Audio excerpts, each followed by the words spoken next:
Toilet কেলেঙ্কারি ফাঁস করতে গিয়ে আক্রান্ত সাংবাদিক, পঞ্চায়েত প্রধানের স্বামীর দাদাগিরি। প্রধানের স্বামী আমার প্রতি চড়াও হয়ে আমাকে তেড়ে আমার মোবাইল কেড়ে নিতে যায় এবং আমাকে মারধর করে। প্রধান আছে, এক্সিকিউটিভ আছে, এদেরকে আন্ডারস্ট্যান্ডিং করে টাকা তুলে নিজে আত্মসাৎ করেছে জনগণের টাকা। যেখানে টয়লেট হওয়ার কথা ছিল, আপনারা গিয়ে দেখতে পারেন সেখানে কোনো টয়লেট নাই। ইসলামপুর থানার ওসিকে ওই পঞ্চায়েত প্রধান এবং তার সাঙ্গপাঙ্গদের তাদের গ্রেপ্তার করে কঠোর ব্যবস্থা নিতে হবে। মুর্শিদাবাদ জেলার রানীনগর 1 নম্বর ব্লকের হিরামপুর গ্রাম পঞ্চায়েতের চাঞ্চল্য।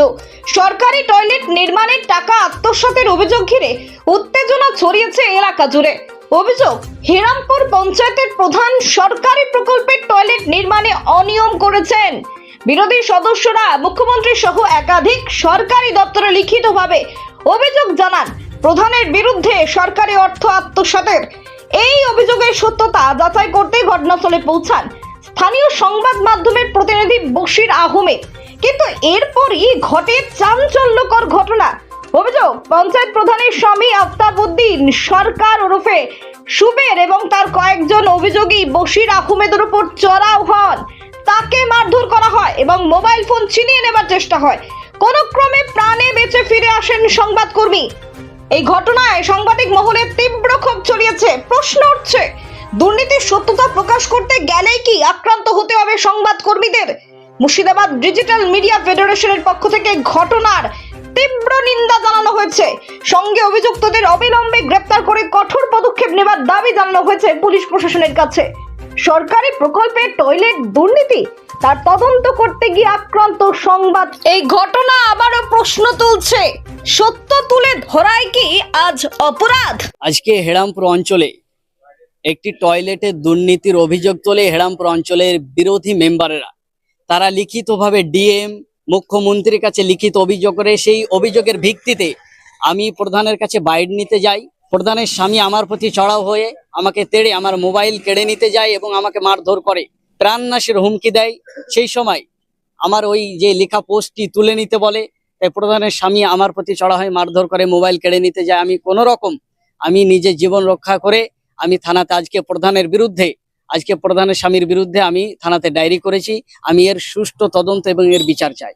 প্রধানের স্বামীর নাম আফতাবউদ্দিন সরকার। অভিযোগটা হয়েছিল বলতে, হেরামপুর অঞ্চলে বিরোধী যে মেম্বারগুলো রয়েছে তারা বলছে একটি জায়গাতে টয়লেট হওয়ার কথা, সেই টয়লেট হয়নি সেই জায়গাটায় এবং তার টাকা তুলে নিয়েছে। এবং এই অভিযোগে তারা লিখিতভাবে ডিএম মুখ্যমন্ত্রীর কাছে অভিযোগ করে। আমার কাছে সমস্ত প্রুফ রয়েছে। এই প্রুফের ভিত্তিতে আমি সেই খবর করি এবং প্রধানের কাছে আমি খবরটা এখনো পাবলিক করিনি, প্রধানের কাছে বাইট নিতে যায়। কারণ দুপক্ষের মন্তব্য ছাড়া কোনো ভিডিও নিউজ হয় না।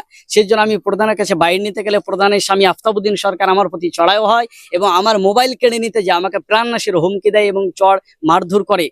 তারই ভিত্তিতে আজকে আমি ইসলামপুর থানায় সে প্রধানের স্বামী আফতাবউদ্দিন সরকারের বিরুদ্ধে ইসলামপুর থানায় আমি ডায়েরি করেছি। আমি এর সঠিক তদন্ত এবং সঠিক বিচার চাই। আমার নাম বশির আহমেদ। আমি টাকা পঞ্চায়েতের প্রধান তুলে নিয়েছে। ও ব্যক্তিগত যে তৃণমূল কংগ্রেসের প্রধান আছে, তারা এনএস আছে, প্রধান আছে, এক্সিকিউটিভ আছে, এদেরকে আন্ডারস্ট্যান্ডিং করে টাকা তুলে নিজে আত্মসাৎ করেছে জনগণের টাকা।